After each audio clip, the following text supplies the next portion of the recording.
Hello, I'm Mark Baer. You're watching the YourTown television program. My guest, Bob Franco, filmmaker extraordinaire, and welcome. Thank you. Thank you. Good to be here. Let's, before we get into Boomer Love, the new production that you're involved with, let's talk about a little bit about you, because you spent the last several years in Los Angeles, and then now you've really recently come back to the community. So Right. where were you and what did you learn? Well, I'd been going to LA for various clients for many, many years, and about now with my kids growing out of the house, I decided, well, I'm going to go down there, and I was shooting and editing and meeting people that I'd always read about and learning from them and them looking at my work and getting some validation from that, but just being among the best of the best in cinematography and editing. And so I was working down there, and then I pretty much had enough of LA, and my mom's elderly and my sister needed some help, so I came back up here. So a Los Angeles education is invaluable anywhere but Well, in it LA. is. I mean, yeah, well, kids ask me all the time, what should I do now? I graduated from college. It's just New York or LA. Yeah. That's where you need to be. You got to do it. For this kind of business, yeah. But you don't have to be there forever. No, no. And, there was a number of people here that were very prominent in the filmmaking business that retired here, and I learned from them too. Bruce Surtees was one of those. He shot almost all of Clint Eastwood's early movies and was nominated for Lenny for an Academy Award. And Lamont Johnson, he recently passed, and he was a director that directed some of the biggest names in Hollywood, and he would work with me a lot, and you learn from these people. So it was a good experience both here and there. So you have deep roots in the community here. Your father was mayor of Delray Oaks. That's right. Yeah. He actually, from what I understand, won a prize for naming the city. Oh, there you go. Yeah, and Rosita Road, where I grew up, was named after his mother. There you go. So Boomer Love. We had Jules Hart, who is the actor, who is also a quite a excellent filmmaker and a scholar and really an amazing creative person. And she was here and she was discussing the project, and I thought, wow, that is so amazing that you guys are doing this. So let's just talk about Boomer Love a little bit, Sure, and just to give the audience an idea what you're up to. Well, Boomer Love is a comedy, but it's a little bit different. It has its heartfelt moments, and it's about a woman who starts a matchmaking business exclusively for baby boomers. All kinds of things go wrong. She's not too good at it, and unusual circumstances pop up, kind of things that are out of the ordinary that drive the comedy. So that's in a nutshell is the character she runs into. And I saw the previews and the trailer, Yeah. and it looks just spectacular here. Oh. And that we were talking Pretty Little Lies is here, and A Big Little Lies. Big Pretty Little Lies. Yeah, that's my Big Little Lies is shot here, and it's not my cup of tea because I felt it didn't really capture the tone of where we live. And what I like about it is it does look beautiful.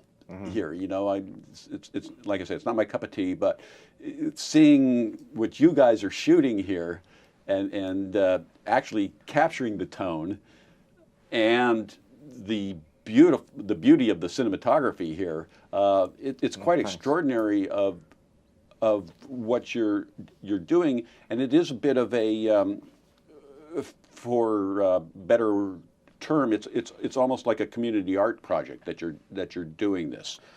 Well, yeah, it's hard to shoot an ugly picture around here. We live in a Yeah. beautiful area. We have to actually look for places that don't look so good. Yeah. And we have a community of actors here that are really quite good, and we're getting help from. I couldn't even imagine when I started where we were going to get the actors that we do. But Jules Hart, I've known her for over 15 years. And I knew that she had been an actor, but I'd never seen her in anything. And I said, "Well, do you want to take a leap of faith here? Let's take a chance and see if this works." And it did. And slowly we started getting other people coming on. We have Robert Coulter's fine actor, local actor, Terry Strickland. I pushed him into the acting side of it, and we even have an underwater cinematographer, Chuck Davis, who I pressed into service, and he's very good. He's very good. I know him. He's a terrific cinematographer. Yeah, yeah. Wow. And he says, well, he doesn't like being in front of the camera, but he does a great job. Wow. And people always single him out for that. And we have other people that are coming into the project, even John Mason, who's an artist, and he plays a character. Chris Caffrey, she owns the Pink Flamingo Theater.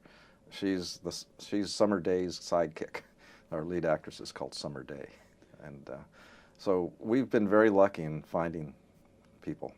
Well, there's a lot of talent in this community, and it really excites me when what you can do. It's important for everybody in the arts to have community support, to have an interesting community conversation going on around them, to have active art being created, and that it can, if people get together and make it happen, that it can happen in a place like this. I can't not do it. I have to do something, and that's why I started this. I had an idea, and I was, in Los Angeles, there's thousands and thousands of actors, and when I came back here, I said, what can I do? Who do I know? And it just started coming together, because I don't want to just sit on ideas and not do something with them. So yeah, and again, you've approached this with high seriousness and total dedication.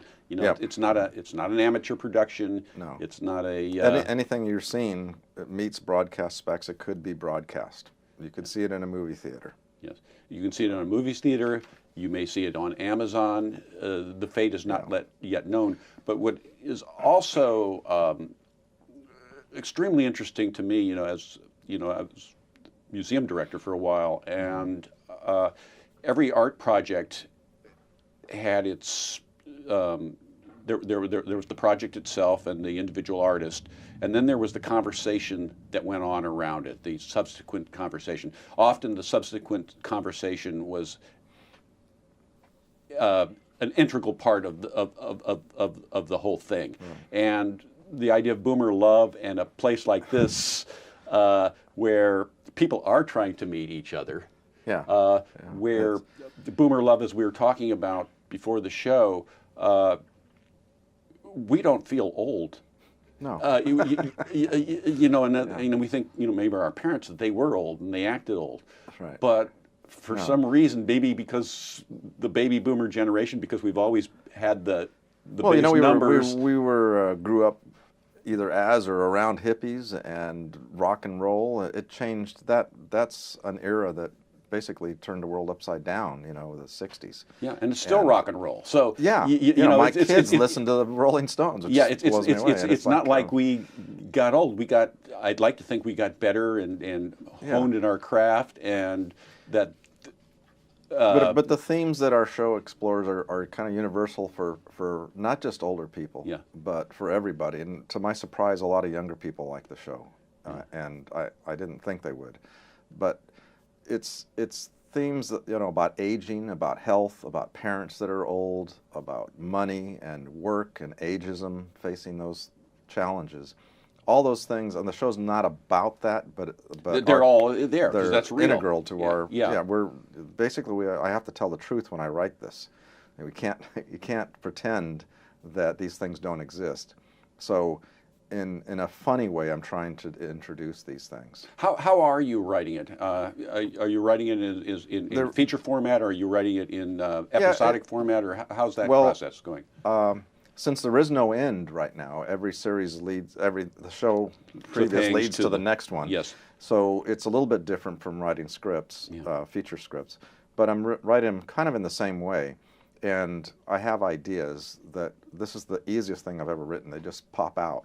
So I can do an episode in a few hours. Then I just start refining it. Then I get with the actors and our co-producers, one of which is Marla Young and Jules Hart. We read them and decide we need to fix this or switch things around. Then the actors will rehearse it before we go and actually shoot it. And while I have the luxury of writing and directing it, so on set I can change things up, take advantage of things as they come, or lose something. So that's the process. I don't see a difference for me writing and directing because it's just a continuation of the writing. You know, and the editing, the same thing. Right. Now, one of the things that I was talking to Jules about when she was here is when we grew up, when we went through film school, we went as young filmmakers, we grew up in 16 millimeter. And every title was $100. Every cut, you know, every Dissolve swoosh, every or dissolve was something. $100. You know, we had to, because it was so expensive, it was so prohibitive to make a movie. You really had to learn your skills. Right. So now, all these years later, the technology is so streamlined and easy, but the skill set that you learned about where you are at minute 1, minute 2, minute 3, and minute 10. Right. Our generation has learned that. Yes, and if I go back to what I was talking about when kids in film school, graduates ask me what should they do next, or they can't get into a class, is take a writing class. Because if you can't figure out how to tell the story, right, the equipment's not going to do it for you. Yeah. You know, you have to know how to structure a story and an arc to the characters and you know, it's all about emotions. Even a comedy's about emotions and how we look at things that pop up in our lives and how do you deal with that. And you have to figure out, well, how can I tell this in 3 minutes or 5 minutes or 2 hours? That's the skill. And now with this technology, so with the skill and with this technology now that's so light, and you don't need the lights as much. You know, right. Everything's smaller. Everything's small. Everything is manageable. Everything is doable. Well, you know, I'm using almost exclusively on this show lights that are made by Light and Motion out in Marina, another local company. And their lights are just world class. They're excellent quality, and they're run on batteries, and there's no cables. So we don't even have to deal with cables, which is great. So your setup time, your speed. Yeah, and they're daylight colored, so we don't have major problems with light, you know, with windows on a set. And I can use them outside. I've used them outside almost all the time. And you know, that's another local company. And you're doing all your own color correcting. You're doing all of that. You know, because it looked beautiful. Oh, thanks. Yeah, it's all color corrected. We use a DaVinci Resolve it's a software or hardware package that used on movies. So you know. So what is it like to write with local people? You know, what's well, I have my actress in mind. She's the lead actor. Okay. And I know what she's like and what will work. Yeah. So I write to her. And then the other characters, a lot of the other actors, I kind of see what are they like in real life, and I kind of build on that. And so far, so good. So to see this, you know, you do have the Facebook page. There's a Facebook page, Boomer Love. Yes. And we also have our website, boomerloveshow.com. That's all one word, boomerloveshow.com. And all the episodes there, and there's a trailer there. And on Facebook, in addition to those things, they're a little harder to find because of the way Facebook is structured, but we also have character descriptions down at the bottom. So, yeah, that's where you can see it, and we're hoping to pick up, we're talking with agencies right now in Los Angeles to hook us up with an agent so we can go to Netflix or Hulu or any of the online places to get picked up there. In the meantime, you can see the episode. But I just love that something is being created, something is happening. It may go out and have this other life, but it's going to have a local life that has great importance. Yeah, we're very surprised that we have, you know, our budget for advertising is like nothing, but we've already have tens of thousands of viewers. Yeah. Now, what are your other needs? As long as I have you here, and as a producer, there's needs. There's always needs. What kind of help would you need? Well, right now we're looking for an agent. I have a lead on one, and they're looking at our materials. I'm not positive that we want to go that route. Yeah, it's not necessary. Everything's not that. No, we're not looking to become millionaires off the show. We just want to make a living doing it so we can continue doing it. One of my ideas was to get a sponsor. Back in the 50s, one company would sponsor an entire show, and I would like to do that and not have any of the pressure. What about product placement? Product placement, sure, but we need to do it on a national level. And I mean, I don't mind anything, any kind of help, but I think because the show can be seen anywhere in the country, it's nice to have a national sponsor, an automotive manufacturer, something like that, so that we can continue. But it can be built into the show. It doesn't have to. It can be organic. Right. It can be part of the built into the situations and the physical needs that we have for building the show.